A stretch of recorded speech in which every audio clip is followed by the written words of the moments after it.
L'invité de ce Smart Impact, c'est Grégoire Alston. Bonjour. Bonjour Thomas. Bienvenue, vous êtes le cofondateur de Resoil, créé en 2022. C'est quoi Resoil? Expliquez-moi. Resoil, c'est une entreprise à mission que j'ai cofondée avec mes associés Luc Bailly et Johan Vrin, effectivement, qui a pour but de mesurer, suivre et financer la transition agricole.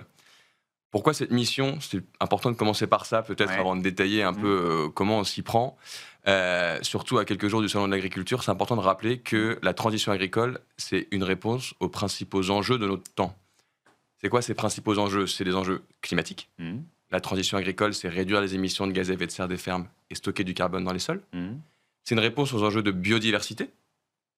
La transition agricole permet de préserver les ressources en eau, de réduire la pollution de l'air et de réduire tout ce qui va perturber la biodiversité souterraine notamment.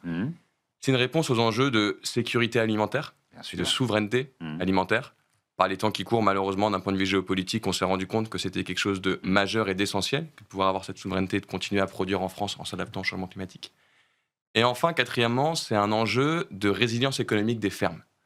C'est permettre aux agriculteurs d'être plus autonomes sur leurs fermes et donc de mieux vivre de leur production et de valoriser leur capital sol grâce à cette transition. Alors, vous le disiez, le Salon international de l'agriculture démarre le 21 février.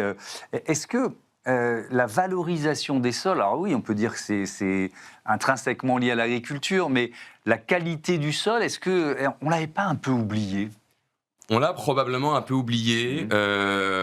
Si on reprend un peu tout l'historique, post-Seconde Guerre mondiale, ça part de là, toutes les années 60, l'agriculture devait nourrir le monde. Pendant pas mal d'années, on s'est dit qu'il n'y avait pas de limite planétaire. C'est pas d'ailleurs le propre de l'agriculture. On l'a un peu vu partout, dans tous les secteurs. On a fonctionné comme ça. Et donc, on a réorienté finalement la chimie qu'on avait développée pour la guerre. On l'a réorientée pour l'agriculture avec tout ce qui est engrais, tout ce qui est produits phytosanitaires.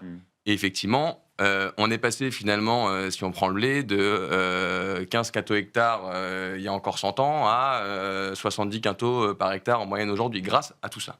Sauf que le revers de la médaille, on a appauvri les sols. On a appauvri nos sols, exactement. Et en fait, finalement, on a perturbé le vivant qui marche plutôt bien quand on l'utilise à bon escient et qu'on enrichit nos sols. C'est ça qu'il faut préserver si demain on veut continuer à produire en France. Et alors, qu'est-ce que vous proposez comme solution? Comment vous accompagnez les agriculteurs dans cette transition? On a bien compris qu'elle n'était pas simple, elle peut être coûteuse. Pour ceux qui... Alors, il n'y a pas que le bio, mais pour ceux qui ont fait la conversion vers le bio, on voit qu'il y a beaucoup de déconversions. Enfin bref, comment vous les accompagnez? Vous l'avez dit, il y a un gros enjeu. En fait, il y a un double enjeu. Il y a un enjeu de financement. Certes, j'expliquais en introduction que à terme, la transition agricole, c'est la résilience économique des fermes, mais c'est une courbe en J. Donc, qu'est-ce qui se passe pendant les premières années de cette transition? C'est des risques sur les rendements, c'est des investissements, c'est des charges additionnelles. Donc, tout ça, il faut être capable de donner une sécurité financière aux agriculteurs, ce qu'on propose chez Resoil. Et deuxièmement, c'est être capable de mesurer les impacts. Il y a 380 000 fermes en France. C'est 380 000 façons différentes de conduire son exploitation. Donc, on ne peut pas rester sur des données génériques pour analyser ce qui se passe.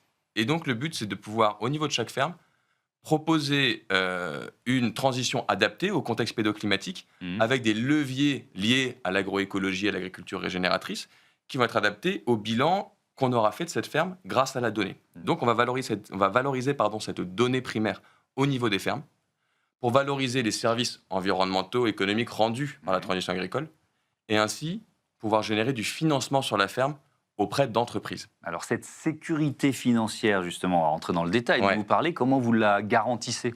Alors on la garantit de plusieurs façons. Premièrement, on l'a annoncé en fin d'année dernière, on a fait rentrer au capital de Resoil des investisseurs de l'impact, la Banque des Territoires, Generali Investissement Impact et Invest Amorçage, un fonds de la région Île-de-France et d'Abeille Assurance, qui nous donnent les moyens de nos ambitions pour dire aux agriculteurs, demain, avec nous, vous vous engagez dans un projet qui va permettre de stocker du carbone dans les sols, de réduire les émissions. On va notamment le monétiser pour vous sous forme de crédit carbone, on pourra en reparler. D'accord. Nous, Resoil, on ne va pas vous faire porter le risque de dire à quel moment on a trouvé une entreprise qui finance ce projet et ces crédits carbone. On va vous permettre d'avancer l'argent pour vous permettre de mettre en place financièrement sur votre ferme les leviers en question. C'est une garantie de financement. 4 millions d'euros que vous avez annoncé à la fin de l'année dernière. Parce que, moi je suis convaincu que les agriculteurs, ils veulent la faire, la transition environnementale. 87% des agriculteurs veulent la faire, selon un rapport du Shift Project, mais ils posent une condition financière. condition d'être aidés économiquement pour cette transition. Oui, effectivement. Et parce que là, ceux qui nous écoutent, il y en a certainement qui disent, ils sont bien gentils les deux là, mais ils nous parlent depuis Paris d'abord, et puis, et puis ensuite, moi, j'ai pas les moyens. Aujourd'hui, je peux à peine me payer, donc j'ai pas les moyens de me lancer. Ouais, non, mais c'est une très bonne réflexion. Il faut que cette transition, nous, on accompagne les agriculteurs et le monde agricole. Donc évidemment, on travaille avec les coopératives agricoles, les acteurs du monde agroalimentaire, et l'idée, c'est de pouvoir identifier plusieurs mécanismes du financement de la transition. Je vais rentrer un peu dans le détail. J'ai mentionné les crédits carbone. Les crédits carbone qu'on fait certifier par le ministère de la Transition écologique, pas tomber dans le greenwashing, vraiment vérifier l'impact, c'est-à-dire une tonne de CO2 réellement stockée dans les sols ou évitée. On les vend en circuit court, nous-mêmes, avec notre équipe d'experts carbone et biodiversité, à des entreprises situées sur le même territoire que nos agriculteurs. OK, premier mécanisme de financement qui semble assez clair. Deuxième mécanisme de financement, on travaille avec les filières. Une filière agricole qui achète du blé tendre, par exemple, dans le cadre de son amont agricole, ce qui l'intéresse finalement, c'est l'empreinte carbone de ce qu'il achète. Et donc, on va pouvoir lui donner des facteurs d'émission de CO2 certifiés via la norme ISO 14067 pour lui garantir finalement mieux comprendre quelle est l'intensité carbone de ce qu'il achète. Et ces acteurs-là, si l'empreinte carbone est plus faible, il est prêt à rémunérer l'agriculteur, ce qu'on appelle finalement un mécanisme de prime filière, c'est-à-dire qu'on va payer un bonus au moment de l'achat de la tonne de blé tendre, de quelques pourcents de supplémentaires sur le prix d'achat de la tonne, parce que cette tonne de blé est décarbonée. Et nous, on est capable de montrer à ces acteurs-là que cette tonne de blé est effectivement décarbonée par rapport à une référence. Et donc, c'est un deuxième mécanisme de financement sur la ferme. Et dernier mécanisme potentiel, sur lequel on travaille aussi, c'est toutes les aides publiques qui peuvent exister liées à la PAC, qui sont également conditionnées à de la performance environnementale.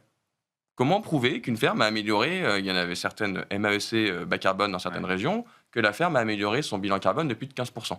Grâce à la donnée primaire qu'on a avec notre outil, on peut montrer tout ça et du coup démultiplier ces sources de financement au niveau des fermes. Donc, pour bien comprendre, ça commence par quoi ? Une sorte d'audit de la ferme, de son rendement, de ses intrants, de son bilan environnemental, c'est Exactement. ça ? On fait ce qu'on appelle un diagnostic carbone qui, si on fait un peu un abus de langage, que méthodologiquement, c'est pas exactement ça, une sorte de bilan carbone ou de bilan environnemental de la ferme, on va prendre la base des 3 dernières années de pratique agricole et d'itinéraire technique de l'agriculteur. Donc, on va rentrer là-dedans son contexte pédoclimatique, des analyses de sol, des données météo, puisque à pratique égale, on n'aura pas les mêmes impacts environnementaux en fonction de ces données d'entrée. Et ensuite, quelle culture, quel rendement, comment elle les a conduits, quel type de fertilisation, etc., quel travail du sol. Ça va nous donner la photo. Et notre équipe d'ingénieurs agronomes et nos partenaires coopératifs, parce qu'on équipe les coopératives agricoles avec cet outil, qui accompagne les agriculteurs, vont être capables de conseiller l'agriculteur et de lui dire « Ok, sur la base de ce diagnostic, on a identifié tel levier qui permettrait d'avoir tel impact sur le CO2, tel impact sur l'eau, tel impact sur l'érosion des sols. » D'accord. Souhaites-tu les mettre en place ? Nous, on te conseille de les mettre en place comme ça, et voilà comment on pourrait te financer pour les mettre en place. Est-ce que vous intégrez les aléas climatiques parce que malheureusement pour les agriculteurs, enfin, on enregistre cette émission en pleine période où des départements sont en vigilance rouge ou orange à cause de la pluie, des tempêtes de neige, etc. Bon, les aléas climatiques, ça a toujours fait partie de la vie des agriculteurs, sauf que les épisodes extrêmes sont de plus en plus nombreux. Dans cette équation économique, comment vous les intégrez ? On les intègre parce que on travaille sur le vivant, donc on sait que ce qu'on prévoit peut varier en fonction de ces aléas. Donc, ce qui compte, c'est le résultat. Et l'agriculteur n'est pas, entre guillemets, responsable, clairement pas, s'il y a eu ces aléas qui fait qu'on a un résultat plus faible une année, en termes d'impact environnemental, parce qu'on a eu un moins de rendement pour une dose de fertilisant identique, et donc du coup, on a une empreinte carbone plus élevée, ou inversement, sur les bonnes années. Donc le but, c'est de, finalement, mettre ça de côté, et plutôt de s'adapter à ces aléas. Parce que la transition, c'est mettre en place, par exemple, des légumineuses sur les exploitations agricoles, ce qui va permettre de réduire les intrants, c'est diversifier les cultures, et tout ça va permettre d'enrichir les sols. Si on enrichit les sols, on séquestre mieux l'eau, et si on séquestre mieux l'eau, on résiste mieux aux périodes de sécheresse, ou à l'inverse, en période d'inondation, l'eau va s'évacuer beaucoup mieux sur les parcelles agricoles, ce qui va permettre de retourner au champ beaucoup plus vite. Que lorsque l'eau stagne sur les exploitations. Il nous reste 1 minute 30, 1 minute 40 pour faire un premier bilan, parce qu'il y a déjà plusieurs dizaines de milliers d'hectares sur lesquels vous travaillez. Quel bilan environnemental vous pouvez faire ? Oui, on est même atteint maintenant 100 000 hectares accompagnés sur notre outil, via nos équipes d'ingénieurs agronomes et nos coopératives agricoles partenaires. On a fait labelliser via le label bas carbone sous forme de crédit carbone 300 fermes sur les 650 qu'on accompagne à date. Sur ces 300, c'est 300 000 tonnes de CO2 qui vont être stockées ou évitées sur les sols des exploitations sur 5 ans grâce à ce qui est mis en place. Et à fin d'année dernière, on a reversé 3 millions d'euros aux agriculteurs pour financer la mise en place de ces pratiques. Voilà, on en est sur le bilan. C'est qu'un début.